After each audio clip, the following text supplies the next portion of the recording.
everyone, it's Erin with Hail Varsity. I am joined by Greg, also of Hail Varsity. We are coming to you live from Memorial Stadium. We just finished post-practice availability. We also had open practice, so lots of updates for you today. Let's just get started, Greg. Big takeaways for the day. Yeah, I think the first thing was really seeing the running backs in action. I think that being able to see them in person, and maybe the first time I got to see at least Marky Step up close. I didn't see him that last practice. So being able to see which guys ran out there first, and then being able to talk to Ryan Held about that in post-practice, which we'll have more about on hailvarsity.com. But I think that that's one of the big storylines of camp this year. So to get to be able to see that, I think was something that really stood out to me. There were also a number of absences today. A couple of players were not on the field. I want to be clear with any kind of injury potential. We always want to be pretty hesitant with how we report that until it's confirmed by Nebraska. So there was a few faces that I'm sure you will hear about if you are a subscriber to Hail Varsity. You will go to our practice report and observations and take away some things that you're like, oh, what does that mean? Hopefully when we meet with Coach Frost on Friday, we have further updates for you on anyone who may or may not have been on the field today. But some of my takeaways is that they really definitely wanted to show us the quarterbacks today. It still looks like Logan and Adrian are 1 and 2. Yep. Adrian is number 1. Logan was working in that number 2 spot with both Heinrich and Matt Masker doing a lot of support from the sidelines as far as calling in different plays. I will say I really appreciated this after practice that they said it's not just a competition for that backup spot, it's a competition for Adrian's job, so they're really still pushing each other. That's what Verduzco wanted to hear. I appreciated that as well. Yeah, so, I thought that was, actually, I wish I had thought of that first, because I thought that was a really nice takeaway, because I think it shows the mentality that those guys have, and that's something that we've heard about really throughout the team, right? That's been something that all fall camp we've heard to a man, position by position, that I come to work every day competing for that top job, and there's a lot of strong competition throughout the team in a lot of different positions. I think that's a really good sign for the overall health of the team. Yeah, I mean, and we got to hear after practice from the quarterbacks, sans Adrian, right, and the running backs, and it kind of just seems like a theme that I've noticed through camp through a lot of these position groups is healthy competition, but a lot of camaraderie between them. I mean, we've heard that from the defensive line, who has a deep competition there for starting spots, but they're all very close with one another. I mean, Morrison was saying that about the running back room. He's like, we're all very close, we're all very good friends. So at the end of the day, you're seeing a lot of camaraderie, but they certainly are all competing for spots. No one really wanted to say if there was going to be any like certain type of rotation at running back. It still seems a little hesitant to give too much away there. But yeah, they were pretty coy on that. Ryan Held said 4. They kind of narrowed it down to 4, but then we kind of asked him to name those 4, and he would not. He said that he would allow Coach Frost to do that if he so chooses. Spoiler alert, he will not choose.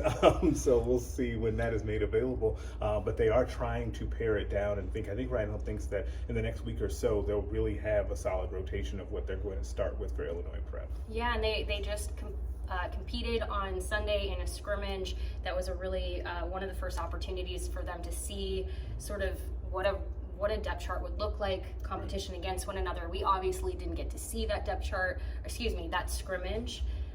But we took a little bit away. I mean, all of the players talked about how it was a really great day for them. They feel like they learned a lot. On Tuesday, what is going on this week? On Tuesday, Shenander was even the one who kept saying like it allowed them to sort of take away things that they need to work on with the defense. So it seems like everyone is really viewing that as a good stepping stone. They do have another another scrimmage to come. Everyone watching this, you're gonna comment on the fact that like I'm stumbling over my words. It's been a day already. It's been a week. I'll allow the week. It's been a week. Look, we also have volleyball availability still yet to come today. So when you think, what is Hail Varsity up to today? I mean, literally everything. So, I want to just say once again, and it's so funny, we read your comments and we appreciate all of your input, whether you agree with us on everything or not, but it is hard for us to say too much when we haven't seen it ourselves. One of the things that we have been very clear on, and it comes up in the questions that are asked to players and coaches as well, is we get a very limited amount of practice that we are able to see. So of course we want to temper expectations to just a degree because we haven't seen it completely.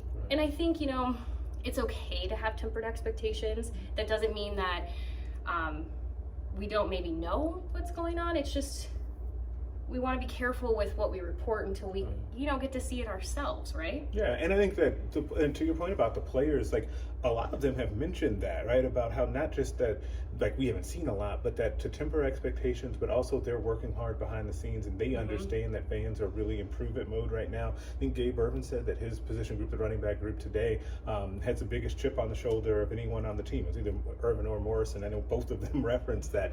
And so guys, I think they understand where everyone is kind of at. And that's also been kind of a recurring theme throughout fall camp. But it has been interesting to me that the players have admitted that they've heard that and they're kind of taking it to heart the same way the coaching staff is too. Absolutely. I think, they've heard you. It is absolutely prove-it mode. But just to give you one piece of Kool-Aid, one sip of Kool-Aid, excuse me, for all of you. Multiple running backs said today during the scrimmage on Sunday that Gabe Irvin went off. They were like, he was outstanding.